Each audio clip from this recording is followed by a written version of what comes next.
bạn số sau đây bằng bảo là này nhom miền mà sân Acer thay mùi tiệt đấy này Acer Aspire 3 bập buồn vì đầm na ca đời CPU Core i3 N305 chân non tì đập bay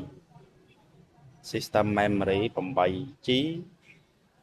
មួយ storage វា 512 GB អំដ2 បាទតម្លៃវាខ្ញុំគិតថា300តិចតួចទេបងប្អូន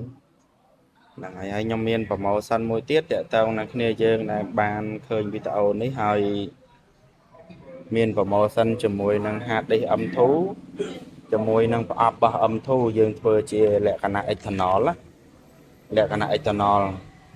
ហ្នឹងហើយខ្ញុំ promotion ជាមួយនឹង computer នេះគ្នាយើងអាចទិញបានប្រអប់ M2 មួយ M2 មួយហ្នឹងហើយខ្ញុំគិតថា$20ទេហ្នឹងហើយគិតថា$20ទេគ្នាយើងអាចមកទិញបាននៅ PA Computer ខាងជើង stop tape ផន50 ម៉ែត្របាទហ្នឹងហើយអរគុណច្រើន